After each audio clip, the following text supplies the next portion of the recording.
So you may have seen recently that I switched from Trello to ClickUp, and that's been kind of a hot button topic.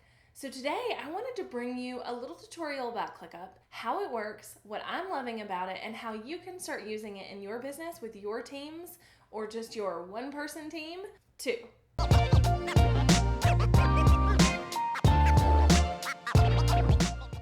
Hello and welcome back. If you are brand new here, my name is Jessica Stansberry, and I am here to help you get out of your own way so you can live the life you were meant to live.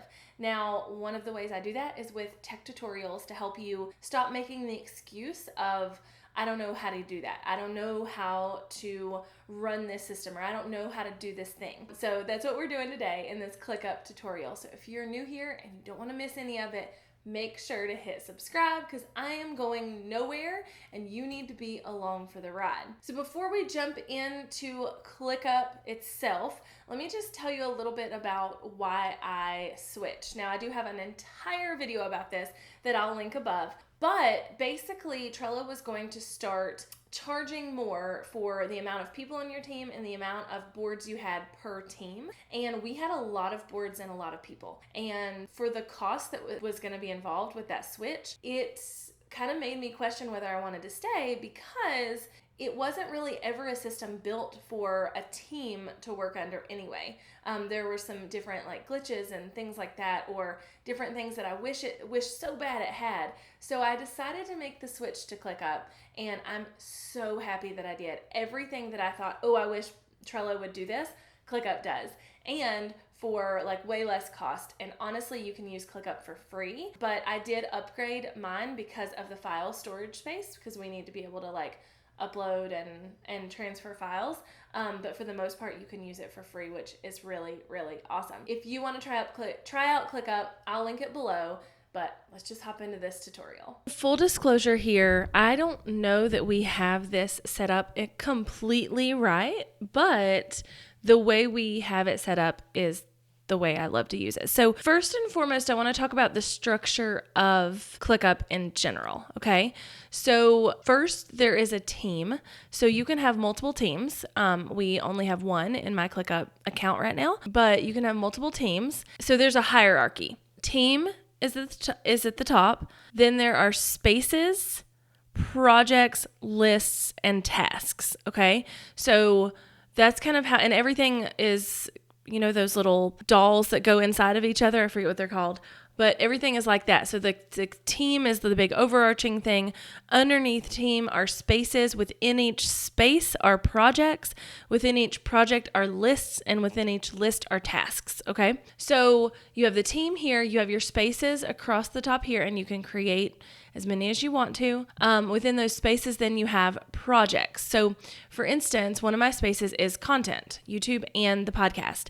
So then I have two different projects under here. I have the Grit podcast and I have the blog and YouTube workflow. So within both of these, you can have multiple different lists. So let's say, this is weekly content creation. This is where we go and I put all my ideas when they're filmed, these are podcast episodes. So when they're edited, or what is that called? Recorded, then I will move them over here, and then we move them throughout this process, okay? So essentially, everything kind of sits here till we close it out, because these columns over here are not part of the process. They are just things that don't really fit into a status, if you will. So the way ClickUp does this is that these things, these statuses, they are designed to be part of a process. So ideally, it's like Kanban style, where you take it from this step and you move it to this step, and you take it from this step and you move it to this step. But sometimes that just doesn't totally work for what we need to do or what we were used to doing on Trello. So it's okay. We're using it in an unconventional way in that way, and that's totally fine. So basically, things move from, we have ideas here, And then I move them from ideas to open when I know that I'm going to do them, and I give them a due date that they're going to go live. And then I can move them to ready to edit. Then my team is triggered to create the graphics for them, edit them, get it uploaded, etc. And then once it's uploaded and scheduled, they get moved over here, which like this one is totally uploaded and scheduled, and has also been published, and so is this one. So we can move it over here. So once that happens, we know, okay, these are published, and we could move it all the way down here to closed, because all of these things in the middle, they're not so much processes, they're more just items we need to remember. So guests I want to have on, ideas, etc.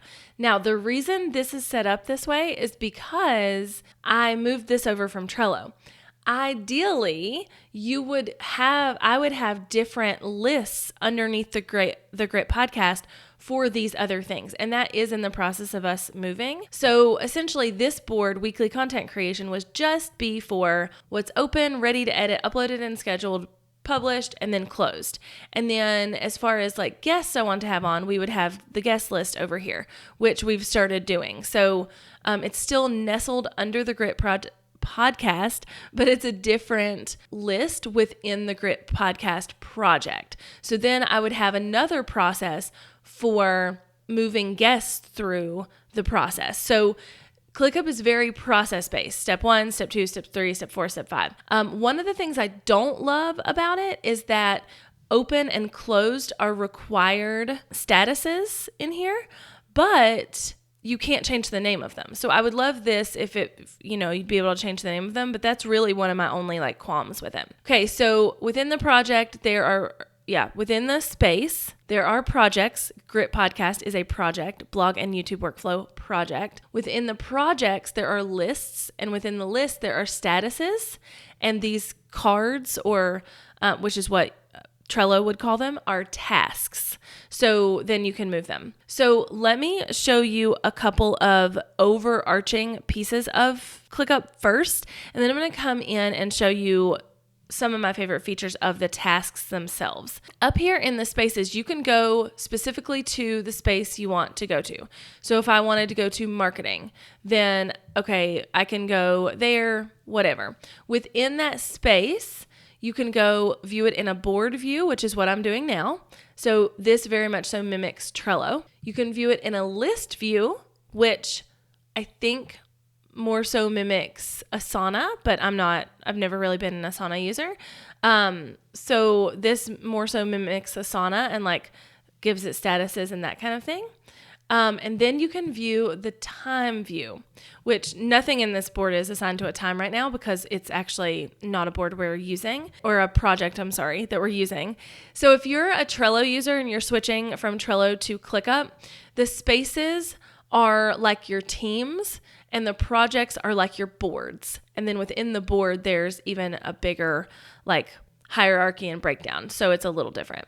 Okay, so within this calendar view, you can see things here. You can see all your unscheduled tasks. So if I wanted to say like, oh, this is an unscheduled task, but I wanted to go ahead and schedule it, I can. Like they're all going to show up over here when I'm on this view, which is really awesome. And let me go to a view that does have something in the calendar view. So for instance, I'm filming this today and this ClickUp tutorial is going to go live on the 20th. So here's my calendar view. Here's a ton of stuff that's not scheduled, but that's just because of the way we've got this particular project set up. But I can see here what status the task is in. So in this board, we have open, we have the processes, which basically we skip when assigning a status to the task, which are the cards. But then they go here, blogs in the queue, which is basically just my videos that are in the queue.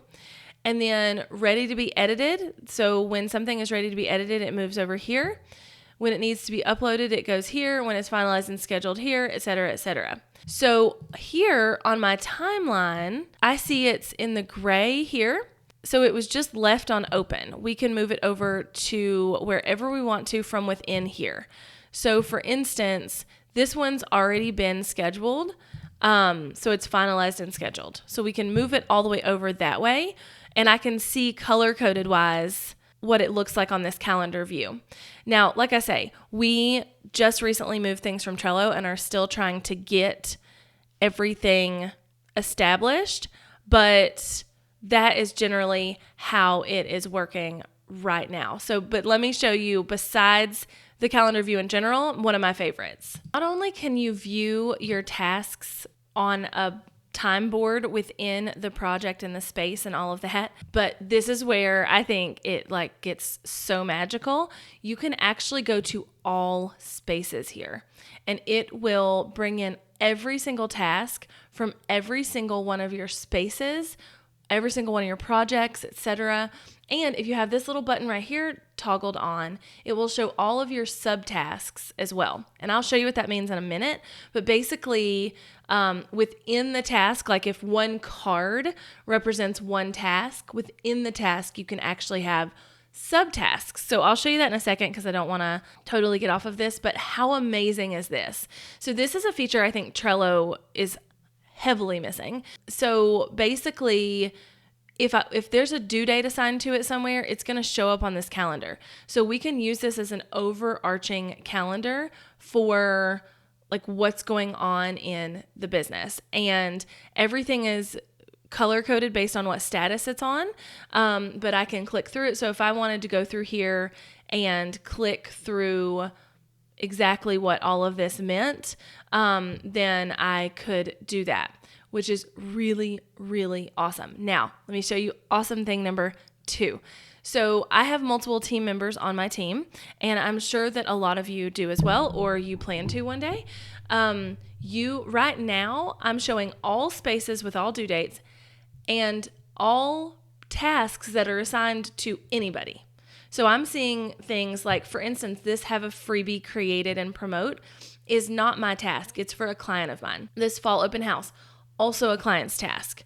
So what I can do is toggle to me, and it's going to reduce everything down to only tasks, comments, subtasks, etc. that are assigned to me. Now, you can toggle all of this on and off too. So if I don't want to see comments that are assigned to me or subtasks or checklist, I don't have to.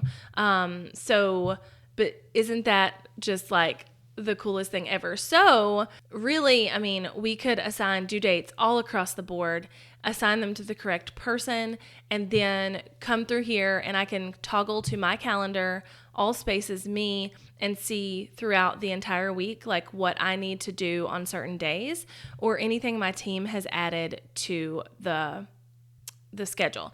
So for instance, this is something that's scheduled to me. This was something that was, assigned to me. This is something that I need to review on our email customer service board. So you can look at everything in a very like overarching way, which I think is just spectacular. You can also look on a list view. So it doesn't even have to be in that calendar view. These are all things assigned to me. So sometimes there's things that are assigned to 2 people on my team, and that's okay. So it's all going to show up here, right? So I can kind of scroll through here and see it that way. I don't love this. This is not the way my brain works. So then I can also go to board. And what's really cool about the board view when you're looking at all spaces is it is pulling in all of the statuses across all of your boards, projects, everything, and then showing you what is only assigned to you within those. So I can go through this column and see what's assigned to me. I can go through this one and see what's assigned to me, or this one, or this one. And they're coming from other spaces, so they may not make a lot of sense right here. Like, oh, why is there an after workshop right before in August? But you can see it in a way where it's kind of in that list format. So I think that's really cool. All right, so I want to show you next the kind of how the tasks work. So I'm just going to switch it back to team here so that I can see everything. So for instance, here we go. So for instance, if I wanted to create a new task, let's just do in open. Let's do a new task, and I can go ahead and type a task name or whatever. So right here it's telling me which of the lists under Grit Podcast that this task is going to be under. So I'm looking at the overall board for all the lists. But if I just go to weekly content creation, this task is going to be there. If I just go to pitches, these things are going to be there. So it really just, it's just a really great way to organize everything. So I'm just going to leave it on weekly content creation. I'm just going to write example for video here as the title of my task, and I hit enter, and then I can click on it. But before I do, down here are some quick things that you can do within your task without even having to go into the task. So I can assign it to somebody. I can tag it. I'll talk more about tags in a minute. I can set it as a priority. I can give it a due date, make a subtask, close it. So it basically moves it from open all the way over here to closed. And then I can also do like a multitask toolbar. So basically when you click that, this comes up. So it's like, you can set people to watch it, set assignees, set the status, the tags, the subtasks. You can move it, set a due date, tag it, do dependencies, which is basically like, if this happens, then this happens. So if it gets moved to ready to edit, then assign it to Mary Beth, who is my editor. And then you can also archive it and delete it. So I'm just going to uncheck that. But once you go in, you can move it through the process that you have set up right here. So you can click that and go like this. So you can click open, and then you can open up all your tasks, or you can literally move it through like this. Okay. So if I just want to move it back to open, that's how I do it. If you want to close the task while you're in it, you would just hit the checkbox. Here you can also assign it and tag it, set a priority for it. So assigning it, you can assign it to multiple people, and that's the overarching task. So maybe this task is something where I need to do something, but so does my assistant and so does my editor. I'm going to assign all three of us to the card, so when they filter by what is assigned to them, that they're also going to see it. But then there might be to-dos down here in these subtasks that are just assigned to them. So you can set it as a priority, which basically means that like when you're in this view here, you can filter by status, you can filter by priorities, you can filter by everything right here. So if you set it as a priority, it's going to help you like kind of see what you set it as. Where did I put that? Already I lost it. Okay, that seems strange, but we'll just create a new one. Here it is. It just moved to the top because it's set as a priority. Okay, so here then we can add a description. What's really cool about this description box is it's very interactive and very customizable. So you can actually add code, you can add a quote, you can add links and images, and one of my favorites is this. You can add these like little check boxes. And so as you write it, it makes a checkbox. Well, that's really cool, but also you can check them off. So maybe they're not like tasks that really need to be down here, but there's stuff that can be up here that we can look at. And I mean, that's going to be different for everybody's business or what they're managing, but I just think that's a really cool feature. And then you can format it and all that good stuff as well. So then down here in the to-do, you can add templates. So you can add a subtask or a checklist. Subtasks are something that you can assign, set priority, and set due dates for. The checklist are more so just like processes.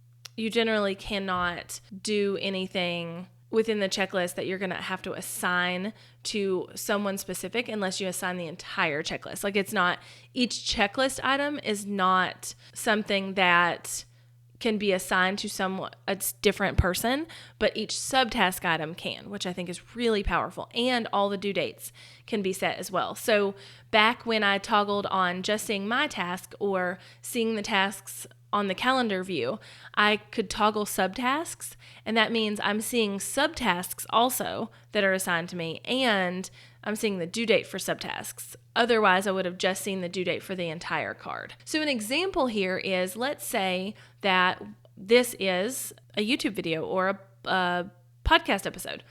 So overall, I would set the due date for the card to be the date it goes live. So, okay, this podcast episode is going to go live whatever date. I'm going to be able to set an entire date, due date over this, okay? But then, before it goes live, I need to record it.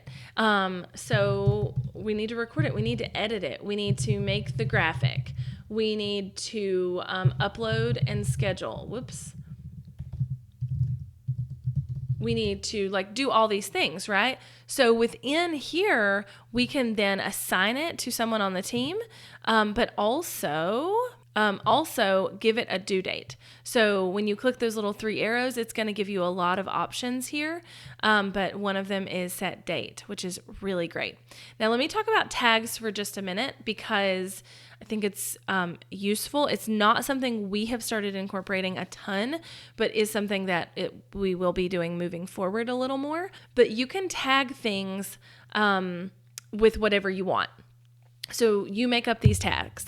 So let's say you have a weekly team meeting or a monthly team meeting, and there are things you need to discuss with them scattered out throughout all of these spaces and projects and whatever. So, maybe in my marketing board, I have something that I need to discuss with my whole team at our team meeting that happens weekly. And then also over in my operations board, I also need to have something. You can tag it with some kind of tag that you want to create. So you can create a new one. These were ones that just moved over from Trello, and they're kind of messy. We need to go through these and fix them.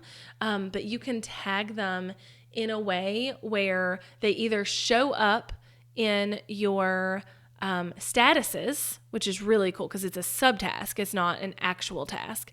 So they either show up in your statuses or you can create a new one. So if we had a name for our weekly team meetings of they are our operations meetings, then I might have a tag that is operations meetings and I need to discuss it on Friday during our meeting. Okay, so you can add all of this stuff through here. You can add comments. Within the comments, you can tag people. You can also assign the comment to someone. You can, mention somebody. You can mention another task. So okay, we're talking about this thing, but over here in this other place, is where this is linked. You can add an emoji, and then you can do some commands with this little / commandy guy. And it kind of gives you what those are. So due dates, etc. So if I wanted to say assigned to me, then this status will be assigned to me. So see, and it just assigned to me. So you can kind of do some keyboard shortcut kind of situations there. You can attach things from Google Drive, from Dropbox, just attach it in general. My team will attach the images for the podcast episode here, or whatever. You can attach here. You can attach to comments. It's just a really, really, really cool thing. These dependencies, so you can tag. Let me back up a little. Not only can you tag subtasks, but you can also tag overarching tasks. So this is a big task. You can tag it as well. And then you can create dependencies, which is really cool. This task, basically, if this is a task where someone needs to edit something, but it's dependent on me having to film it. So then I can say, okay, you know what? I'm waiting on, we can't really do this task until this task is done. Okay. So basically once that is done, then we can move on. But now it says one dependency is closed. So it looks like we can move on. We don't use those a ton. We don't use them a ton at all, actually, but they're there if you need them. You can add also, so even if I wasn't assigned to this card, let's say, it was assigned to the rest of my team, but it wasn't assigned to me, I can be a watcher for this. So I can say I want to be a watcher for this card or task. I'm sorry. I'm still stuck in Trello land over here. I can be a watcher for this task and then kind of make sure everything goes down okay. So down here, you can sort your attachments by a grid view or a list view. You can add them here, also from Dropbox, your computer, Google Drive, that kind of thing. You can minimize the tasks. So let's say I'm working on something and I need a bunch of tasks open. They'll open across the bottom here, which is really cool. And they'll go across the entire ClickUp. So even if I move projects or whatever, it's still going to be there, or you can uncheck that and it won't be there anymore. And you can close out. See? Well, it's still there because I still had it checked. Okay, uncheck that. Oh, man. I keep clicking the wrong button. But anyway, there it is. So essentially, this is kind of how we use ClickUp and how you use it in general. Up here at the top, if you want to run through those really quickly, there's a search bar, which is great. You could just start typing words that you know are in projects or tasks or whatever, and it'll be there. Goals. So with this one, we can make goals where, okay, we want to have these things done. We want to track progress. We want to make sure this is done by such and such date. So it's a really great team management situation. So we know we have goals set up where, let's say we're working on a big project that, the whole project is done by a certain date and everything is kind of categorized in there. Again, we haven't used these a lot, but with the portfolios, this is essentially, it says it right there, create a high-level view of only lists you care about. So for instance, like if, there's a lot of lists in your ClickUp, obviously, because by the time you get like a lot of moving pieces to a business, there's going to be a lot of stuff. You can create a custom portfolio to essentially be able to only look at the things you really need to look at every day. So if I only really need to look at the list that is like what I need to do that week, or the list that is what's coming up next, or like whatever, I can create a portfolio and pop them all in there. This little box guy is a box view. So essentially, I think it's more useful if you do all here. So it's going to bring up all your spaces and show you how many tasks are open and where for each person on your team. And then is it Gantt? I think it's a Gantt chart. So that's kind of what that is. I don't like this view at all. But if you were used to working in this type of situation, you could do that there. And then there's reporting. So basically you can see like somebody worked, like you can sort by who worked on a task, or how much time was tracked, or whatever there. And then you can also see your notifications, and you can do your settings and everything. And then you can also do things from up here. So you can do a new task straight from up here, even if you're not really in like a good space or whatever. So hopefully that is really helpful. That's just a rundown. There's also a notepad down here where you can take notes. It's really awesome. Another suggestion that I have for before we leave is to install the Chrome extension for ClickUp, because it will allow you to add emails or just a lot of different things to tasks within ClickUp, which is really, really great if you have someone else managing your inbox or whatever. So hopefully that was really helpful. Oh my gosh, are you just as in love with it as I am? Probably. The answer to that is probably yes. If you are, make sure to check out the links below. You can go try out ClickUp yourself and let me know in the comments if you're loving it, if you've tried it, if you're switching to it. All the things ClickUp can go in those comments. I can't wait to hear from you. And until next time, hit subscribe. Bye, y'all.